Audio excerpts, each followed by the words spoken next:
অনেকেরই একটা কমন কথা থাকে যে আমি নাকি শুধু নেতিবাচক বিষয় নিয়ে ভিডিও বানাই। তারপর হচ্ছে আমি নাকি মানুষের গীবত করি। গীবত জিনিসটার ডেফিনিশন কি আপনারা জানেন? আর নেতিবাচক জিনিস যদি সমাজে বেশি থেকে থাকে, তাহলে সেগুলো তো আমরা ডিলিট করে দিতে পারি না বা সেগুলোকে তো আমরা ইগনোর করতে পারি না। ওগুলো হচ্ছে আমাদের রিয়েলিটির একটা অংশ। তো ওগুলো বিচার, ব্যাখ্যা, বিশ্লেষণ করলে সমস্যাটা কোথায়? আপনি এমন ভাব নিয়ে কথা বলতেছেন যেন আপনাদের ফ্যামিলিতে কেউ কোনোদিন গীবত করে নাই। আপনাদের স্বামী-স্ত্রীর মধ্যে কোনো ঝগড়াঝাটি নাই। আপনার আত্মীয়স্বজনের সবার সাথে আপনাদের সম্পর্ক হচ্ছে খুবই ভালো। আপনারা ফোনে একজনের দুর্নাম আরেকজনের কাছে করেন না। এক বান্ধবীর দুর্নাম আরেক বান্ধবীর সাথে করেন না। নিজের জামাইয়ের কথা আরেকজনকে বলেন না।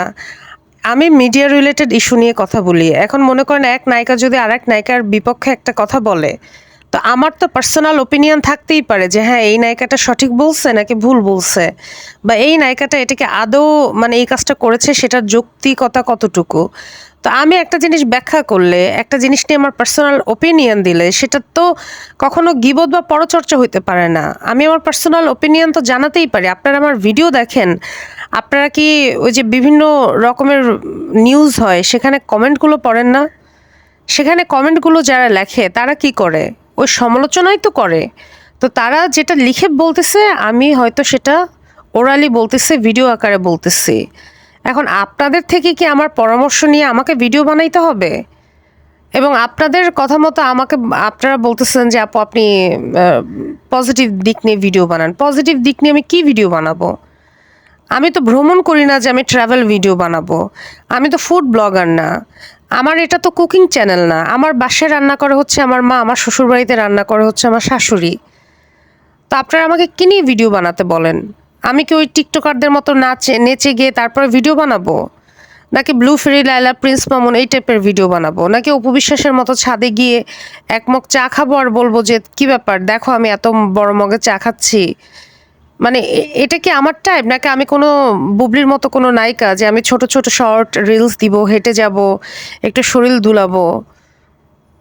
তো আমি একটা জিনিস নিয়ে বিচার বিশ্লেষণ করলে সেটা আর কেউ যদি নেগেটিভ কাজ করে সেটা তুলে ধরতে আমার সমস্যা কোথায়? সে নেগেটিভ কাজটা করছে, তাকে আপনারা গিয়ে বলেন না যে এই কাজগুলো আপনারা ছড়ায় না। এই যে উপবিশেষ বিভিন্ন টক শোতে এসে এত নেতিবাচক মন্তব্য করে, মানুষকে ইনসাল্ট করে কথা বলে, এই যে পরিমণি 2 দিন পর পর এত নেগেটিভ স্ট্যাটাস দেয়, আপনারা তো ঠিকই পরিমণির সমস্ত পোস্টে গিয়ে লাভ ইমো দেন। সো সুইট পরিমণি, খুব সুন্দর পরিমণি, মাশাল্লাহ পরিমণি। তো আপনারা তো তার ওই নেগেটিভ কথাগুলোকে কখনো আপনারা হচ্ছে করেন না, প্রোটেস্ট করেন না যে না এটা আপনি ঠিক করছেন না। তো আমি সে যে ওটা ঠিক করছে না, আমি ঠিক ভিডিও বানিয়ে বলার গাটস রাখি, সাহস রাখি। আমার ওইটুকু আত্মবিশ্বাস আছে, ওইটুকু মুরদ আছে, ওইটুকু হ্যাডম আছে যে সত্য কথা বলার। তো সেটাকে আপনারা গীবত হিসেবে যদি ধরে নেন, আমার কিচ্ছু করার নাই। আপনাদের সেই গাটসই নাই যে সত্য তুলে ধরার। আপনাদের সেই রকম কনফিডেন্টও না, এবং আপনারা পারেনও না লজিক্যালি কথা বলতে। আপনারা বলতেছেন গীবত করতে, গীবত না, সমালোচনা করতেছে। একটা জিনিসের সমালোচনা করার জন্য সৎসাহস থাকা লাগে। আমি কোনো উদ্ভট, উদ্ভ্রান্ত, আজগুবি কথাবার্তা বলি না। আমি হুট করে বলি না যে অপু বিশ্বাসের বাচ্চার ছেলের পরিচয় জানা যাচ্ছে না, এই না সেই না।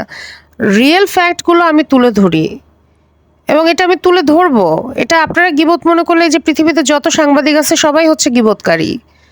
পৃথিবীতে যত টক শোতে যারা যারা পার্টিসিপেট করে সমস্ত রাজনীতিবিদ সবাই গীবতকারী।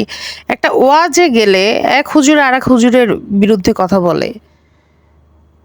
সোশ্যাল ইস্যু, সোশ্যাল ফ্যাক্ট নিয়ে আমি আমার পার্সোনাল মতামত দিব, সেটা কারো পছন্দ না হলে সে তো সেটাকে গীবত বলবেই।